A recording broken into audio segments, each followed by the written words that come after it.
Le ntwana isencane ekwenzayo kwenzela ukuvunywa yizwe angazi noma yinabo nabazali noma mhlawumbe izihlobo ezila ku TikTok zikhuzi akudlalwa kulomzila edlalela kuwona ujantshi wesitimela loya lapha esihamba khona futhi nanoma yini akunasikhwakha akunansizwa lapha akunasifundiswa mawusulele phansi akekho yobe sakwazi umndeni wakho kuphela uyobusuya irresponsibility yawo umaskandi loya indawo yokuthi uvakashe uthi thasi awunaqinisa awunamanga le nto leya kuphila abanikazi bakhona abashova inkani ngendlela yabo umncane kakhulu umfana kithi ukuthi ungafela izimpi engenasicoco into engeke ishiye ngisho umndeni wakho nano 10,000 eyobashiya nosizi kube umlando ngoba usemncane usengaka nje ikusasa lisaqhakazile uthola ukuthi awunayo ngisho umntwana ekhaya zijwayelekile ukuthi lezi zinto yikhuze la kwa TikTok bese kuba khona ababhebhethekisi abawokwenze ngathi bayakuthanda ba behind wena ukuthi no ume kahle ume eqinisweni uyinsizwa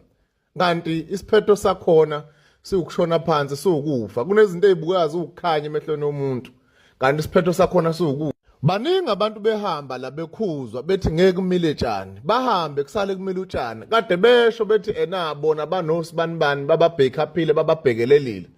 bahamba abantu emhlabeni kusale kungabi nanangisho nanobulungiswa kungaveli nanoyedwa umuntu buhlungu leyo nto leyo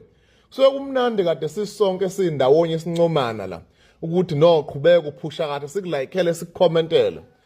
but ubuhlungu obuziwa umndeni wakho abufani nobuhlungu obuziwa yithina igazi lakho nezihlobo zakho kuba enye into thina siyobamba live la ku TikTok sithi hawu bakithi nangu Uriel Mhlaziyi wahamba ube neqiniso ube nana kuzobe kusasiza phi lo nto leyo